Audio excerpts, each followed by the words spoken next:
Genwunners, you gotta love them. No, actually, you don't. For those who don't know, Genwunners are people that claim to be Pokemon fans, but only consider the first generation of Pokemon to be worth a damn. And while it's fine to have the opinion that Generation 1 is the best, Genwunners' opinions are rooted solely in blind ignorance and nostalgia. And I, for one, am sick of it. So I'm giving you guys the top 5 things Genwunners need to shut up about, and in the process, I'm gonna make them sound really stupid. I only like the original 151 Pokemon. So this is exactly what you'd expect a Genwunner to say, right?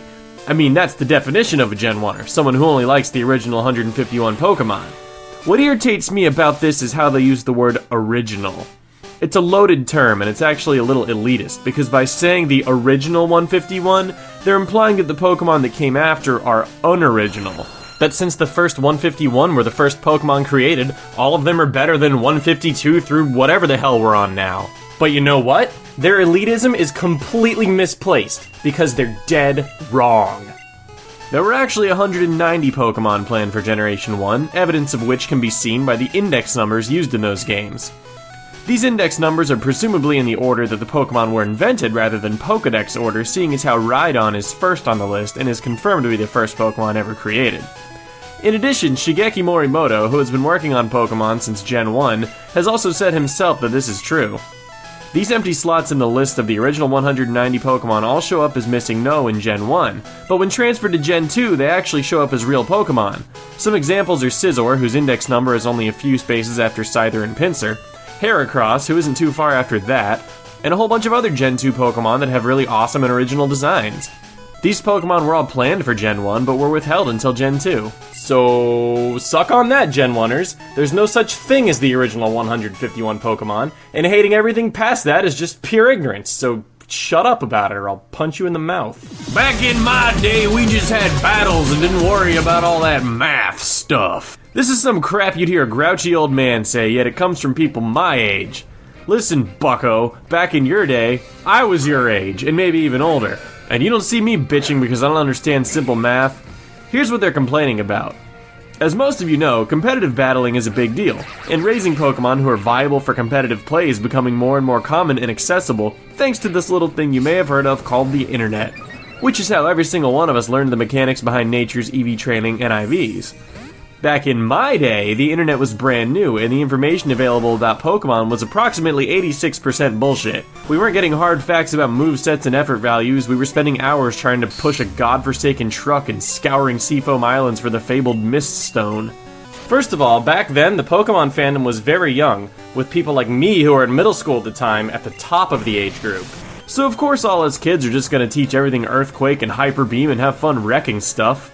As the fandom aged, Game Freak implemented new mechanics to give an older crowd something more to strive for. At the same time, the internet grew and grew, and when more information was accessible, it was easier for players to strive for things like natures, perfect IVs, and EV training methods. But do you have to screw around with a single one of these things to get through a Pokemon game and have fun? No, and you never will. Do you really think young kids who make up a huge portion of the Pokemon fanbase are sitting around at home breeding constantly for the perfect team? No! They're just fire blasting and hydro pumping their way through the Elite Four just like I did 14 years ago. I don't know where this misconception that you have to be a math major to enjoy Pokemon comes from. It's just a fun-ass game, so shut up and play it. They'll never make a Pokemon game as good as the original. This statement is pure 100% grade A nostalgic bullcrap. Even if your opinion is that Generation 1 games were the best, we've got Fire Red and Leaf Green now, which are exactly the same game! Just better in every single way. Want me to tell you some of the things that are wrong with Pokemon Red and Blue versions? Let's see. The Psychic type was completely unbalanced, as it was resisted by no other types, and its supposed weaknesses, Ghost and Bug, had virtually no offensive presence. Psychic Pokemon ran off the Special stat, which was Special Attack and Special Defense rolled into one, making a high Special stat completely broken. Dragon type was supposed to be super effective against itself, except for the fact that there was no dragon move that did scaling damage. And speaking of ghosts and dragons, the only Pokemon of these types were represented by one evolutionary line each, so can you really even call it a type? A bunch of the type matchups were wrong and their text displayed incorrectly a lot of the time, not to mention the graphics, which were already outdated the day Pokemon came out, seeing as how we had just gotten N64. Oh, and the original sprites were bad. No, Generation 1 does not have the best Pokemon games, so just get over your nostalgia and use common sense. There's actually a huge list of all the problems with Generation 1 games that I'll link in the description if you guys are interested. It's pretty hysterical, so check it out. They're really running out of ideas. I hear this complaint so much and it just makes me want to vomit with rage every time. It's usually in reference to one of the widely hated inanimate object Pokemon like Vanillux or Garbodor. Oh, garbage Pokemon? They must really be running out of ideas. So if that were the case, wouldn't that mean that every Pokemon invented after Garbodor would be worse since they've literally exhausted every idea that's better than a trash bag? Oh, a T-Rex? Wow, what a shitty idea! No! I mentioned this in my last Pokemon video in reference to Lickitung. No one was complaining about Game Freak running out of ideas in Gen 1, but that's because stupid ideas have been around since the beginning. Yeah, you could argue that Pokemon based on inanimate objects are pretty stupid, and I'll accept your opinion, but they're obviously not running out of ideas. I remember Genwunners saying a similar thing when X and Y were announced. Oh, they must have run out of colors.